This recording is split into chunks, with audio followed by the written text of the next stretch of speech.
petite présentation. Nous sommes la société Nelap.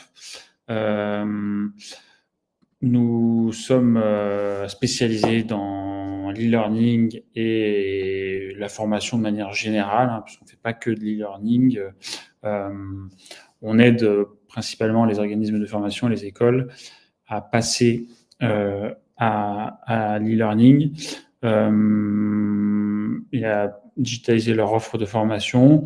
Donc en fait, on a globalement 3 services qui sont une plateforme e-learning avec plein de fonctionnalités. On est aussi créateur de supports pédagogiques puisqu'on a créé plus d'une trentaine de métiers, principalement autour des métiers tertiaires. Donc, on va faire des formations en commerce, en secrétariat, en technique de recherche d'emploi, en RH, en comptabilité, en vente. On s'attaque au marché du BTP. Enfin voilà, on développe pas mal de contenu pédagogique pour principalement notre particularité, c'est qu'on propose de louer des supports complets sur des formations complètes. Et on travaille avec, bien sûr, des écoles pour créer tous ces contenus-là. Et notre métier qui est l'accompagnement à la digitalisation. Et donc, notre LMS, il est assez tourné, on va dire, pédagogie, puisqu'en fait, il commence du test de positionnement jusqu'à l'émargement, la messagerie, les agendas en ligne, etc. Voilà. Donc, c'est pour ça aujourd'hui qu'on veut vous parler de la messagerie, puisque pour nous, c'est un outil qu'on retrouve rarement dans les LMS, mais qui est un outil qui peut être hyper pertinent pour les organismes de formation, parce qu'on sait qu'aujourd'hui, la communication, c'est de plus en plus important. Et du coup, l'idée... alors, je vois que le sondage est parti déjà. Donc, vous n'êtes pas beaucoup à avoir justement un système de messagerie. Donc, c'est intéressant. On va en parler.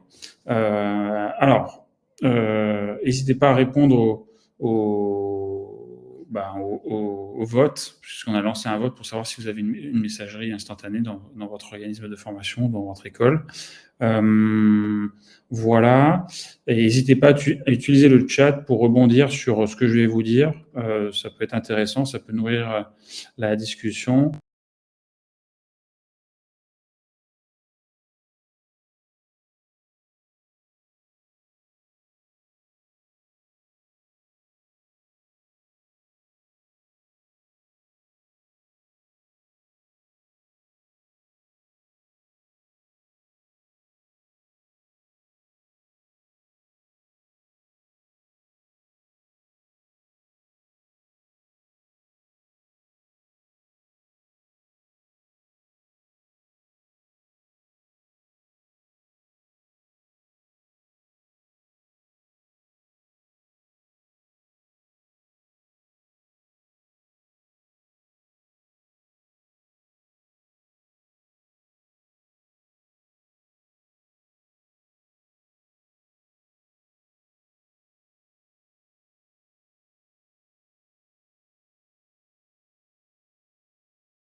Il y avait un problème autour du micro. Non? Vous m'entendez?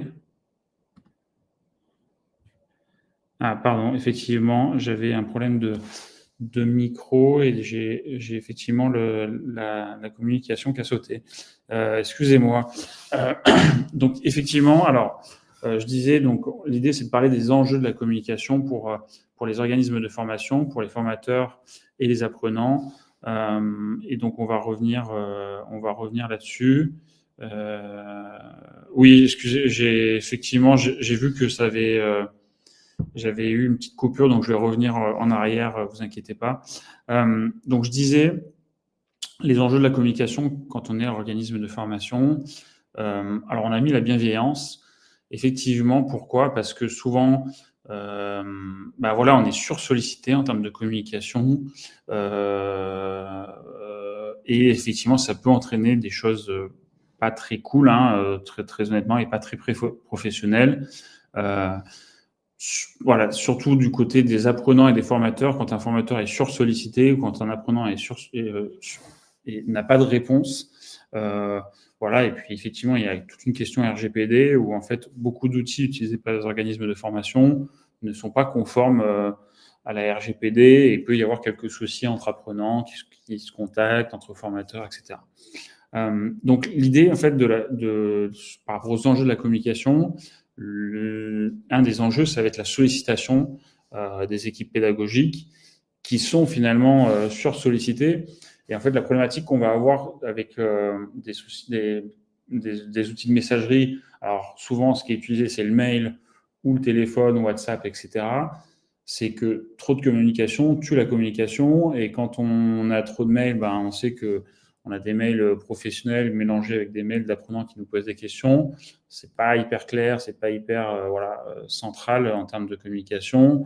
Et puis après, on peut dépasser le côté professionnel parce qu'effectivement, si vous donnez votre WhatsApp en tant que formateur, ben, l'apprenant peut vous écrire à n'importe quelle heure. Et ça, voilà, au début, c'est marrant, mais au bout d'un moment, ça commence à créer de la sursollicitation. Comme on disait, donc, un des enjeux, c'est la centralisation de la communication avec un seul outil. On en parlera et on parlera aussi d'ailleurs de Calliope. Quel est l'intérêt d'avoir un outil qui permet d'être en conformité avec Calliope? L'idée, c'est aussi d'avoir, donc, comme je le disais, un outil professionnel, parce qu'effectivement, aujourd'hui, WhatsApp ou d'autres outils qui peuvent être utilisés ne sont, à notre sens, pas professionnels parce que c'est des outils de communication de tous les jours. Et on va dire que ça ne met pas un cadre aussi pour les apprenants. Voilà, et il y a des enjeux, et effectivement, notamment pour les coordinateurs, d'envoyer des messages à plusieurs groupes d'apprenants, etc. etc. Alors, pour revenir sur le côté apprenant, donc comme je le disais, l'apprenant finalement, alors désolé, il y a une petite faute dans ma présentation, mais côté apprenant, ce qui est important pour lui, c'est d'être accompagné tout au long de sa formation. Et l'apprenant, ce qu'il recherche, c'est pouvoir poser la bonne question au bon endroit et avoir un retour rapide. Alors, pas trop rapide aussi, parce qu'effectivement, ce n'est pas le but, hein, quand on fait une formation, de contacter son formateur tout le temps, à n'importe quelle heure. Mais disons que l'objectif de l'apprenant, lui, c'est d'être bien accompagné et de faire en sorte d'avoir une réponse à ses questions. Ensuite, l'apprenant, justement, pour avoir la réponse à ses questions, il va falloir qu'il trouve le bon interlocuteur pour répondre à ses questions. Et souvent, ce qui se passe, c'est que l'apprenant va avoir quelques noms de formateurs qu'il va contacter, soit par mail, soit par d'autres différentes manières. Et après, il va contacter souvent un service examen ou un service commercial ou différents services pour avoir des réponses, voilà, par exemple, sur son dossier, sur ce qui a bien été inscrit à son examen, etc. Donc ça, c'est un des enjeux, c'est que l'apprenant veut pouvoir communiquer au bon interlocuteur et avoir les bonnes réponses. Il veut suivre la communication autour de sa formation. Est-ce qu'il y a des nouveautés autour de la formation? Qu'est-ce qu'il va devoir faire sur les prochains jours? Quel va être en fait le suivi de sa formation? Donc là, ce qu'il va avoir besoin, c'est aussi de l'aspect échange avec son groupe d'apprenants, c'est-à-dire sur la même formation ou sur la même modalité. Et ça, l'idée, c'est effectivement d'avoir un outil qui permette en fait de pouvoir communiquer avec des personnes qui sont dans sa formation, notamment surtout sur des parcours 100% e-learning. Et il va surtout avoir besoin d'avoir un référent identifié tout au long de sa formation, un ou plusieurs référents privilégiés qui puissent contacter tout au long de sa formation. Ensuite, on va passer aux besoins du formateur. Alors, attendez, hop, je ferme ceci. Tac. Alors, le besoin autour du formateur. Alors, le formateur, comme on le disait, c'est peut-être la personne la plus sollicitée dans un système de messagerie. Et lui, qu'est-ce qu'il a? Il a besoin de diffuser de l'information sur la journée, par exemple. C'est-à-dire que si il va avoir une journée de formation, peut-être qu'il va avoir besoin d'envoyer au groupe des informations, un exercice à faire, dire peut-être, alors, je sais pas, mais dire qu'il est en retard ou des choses à préparer. Enfin, voilà.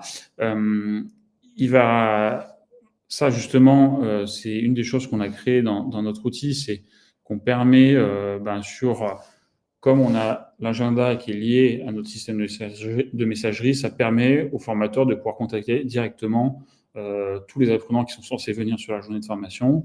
Et ça, c'est pratique, surtout quand on change de groupe, de session, de machin. On n'a pas forcément toutes les coordonnées des apprenants. Et ça, c'est un peu fatigant parce que effectivement, faut parfois envoyer différents groupes, etc.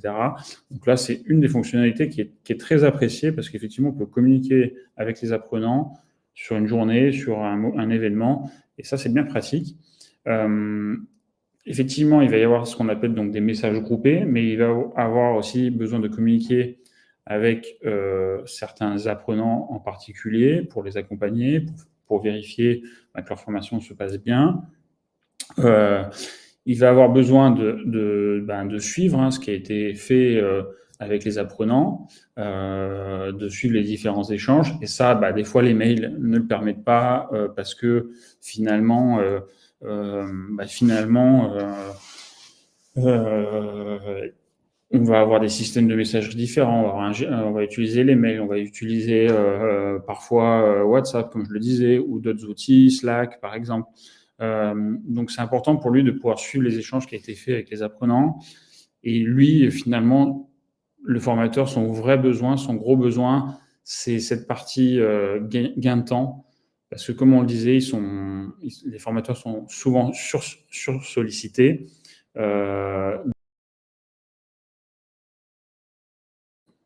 Excusez-moi, j'ai la présentation qui saute.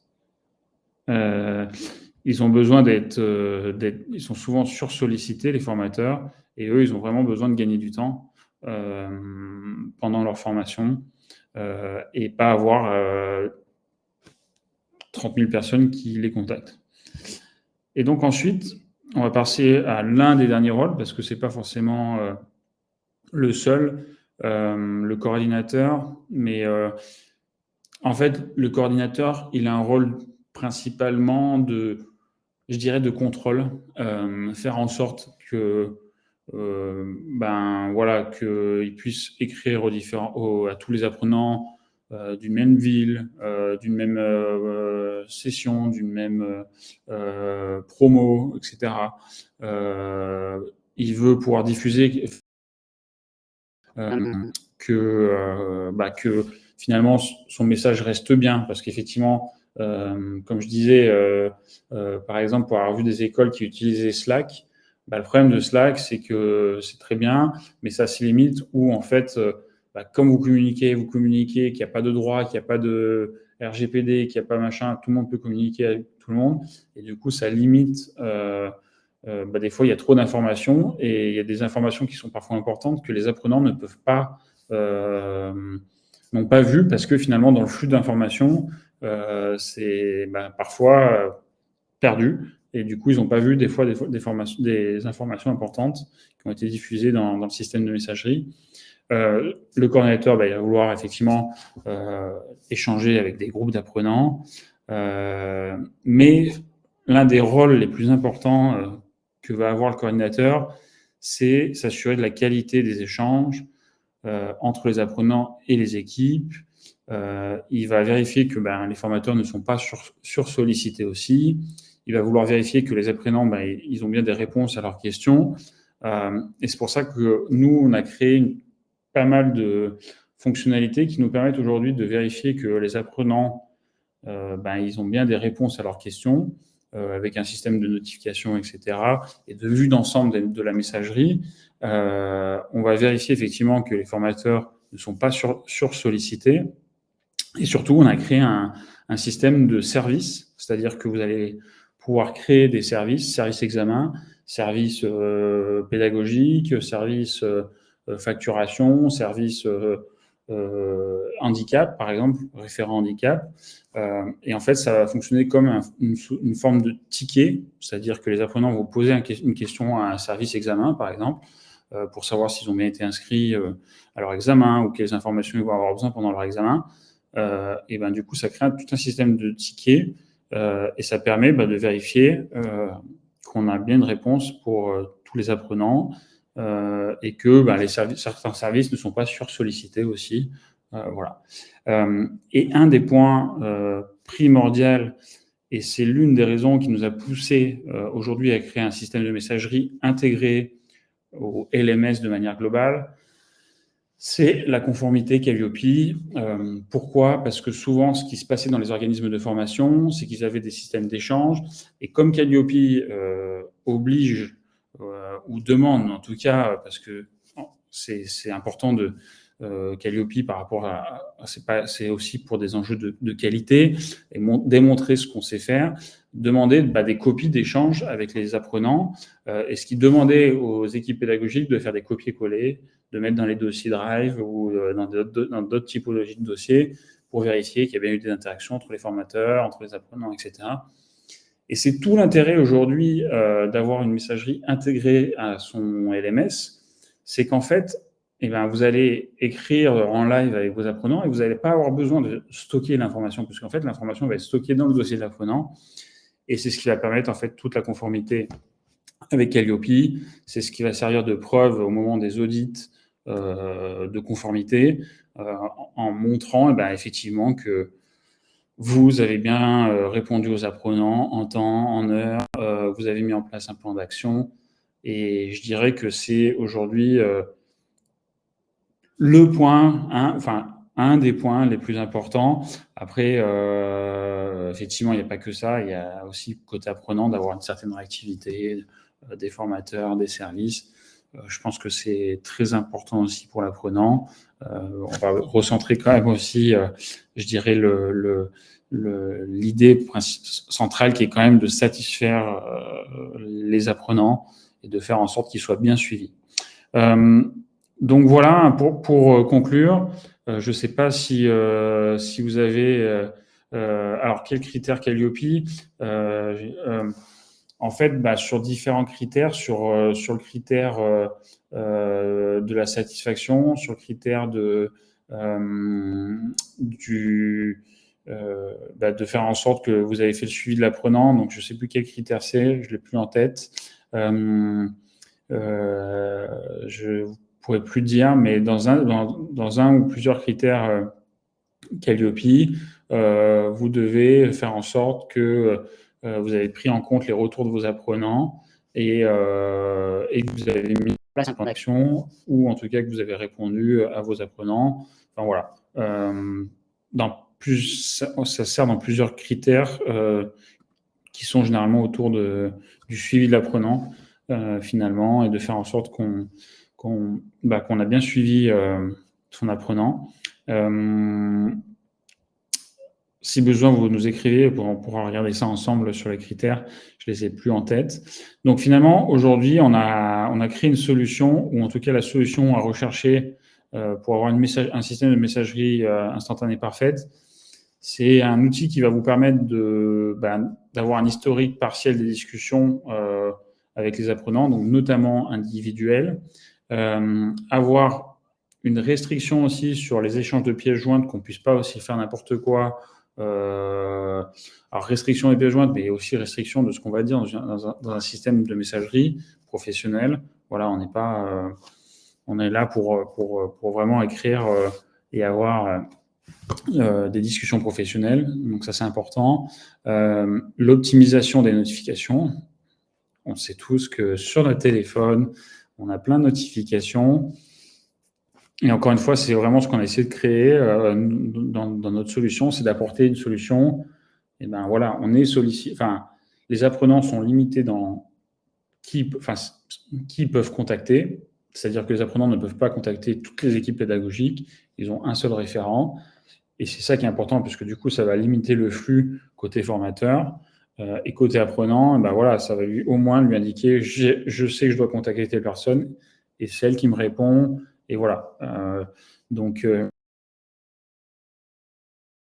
excusez-moi, je perds ma présentation, je ne sais pas pourquoi. Donc, effectivement, avoir un système de notification, c'est important. Effectivement, comme je le disais, que les apprenants ne puissent pas contacter toutes les équipes pédagogiques. Après, dans les différents services, avoir une attribution des demandes adressées au bon service. Et ça, pareil, on sait que s'il y a une question précise sur un sujet précis, ils savent qui contacter au lieu de contacter la terre entière.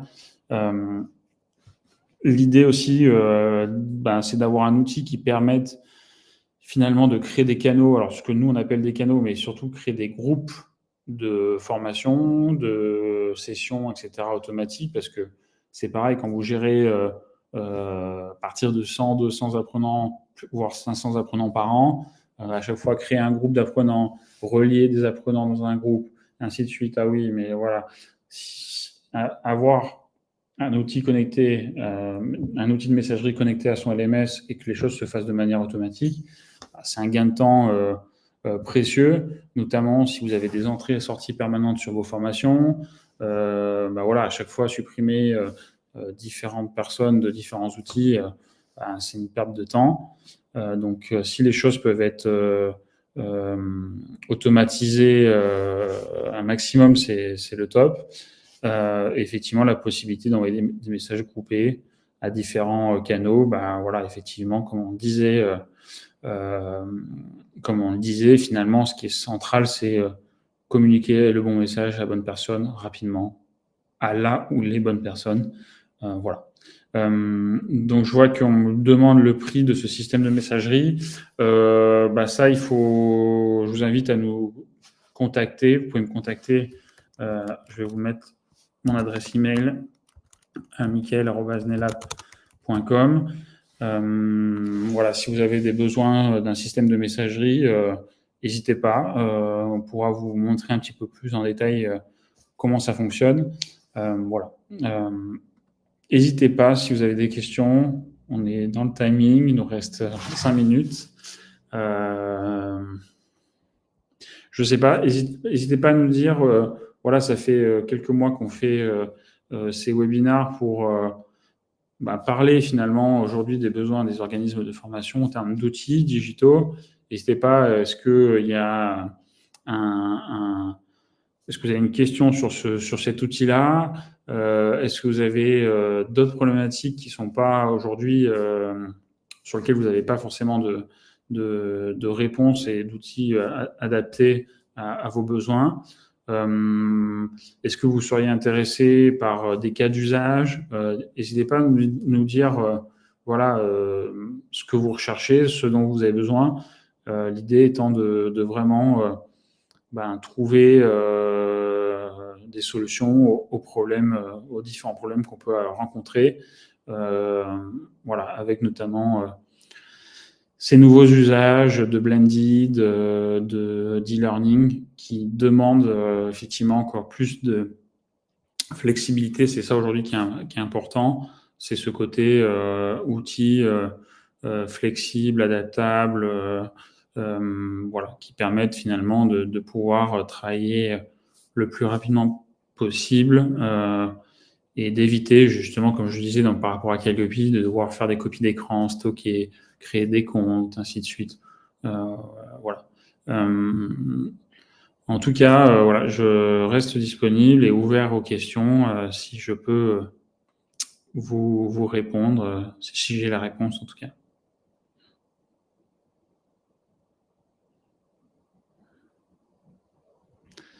Pas plus de questions que ça.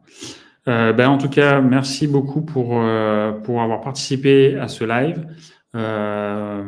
Et n'hésitez pas, si vous avez des questions, n'hésitez pas à vous inscrire, à vous abonner sur notre chaîne Webikeo pour suivre d'autres sujets. Voilà, on va s'intéresser à différents sujets, les agendas, les émergements, les apprenants, les contenus e-learning. Et encore une fois, merci à vous pour la participation à ce webinaire. Au revoir.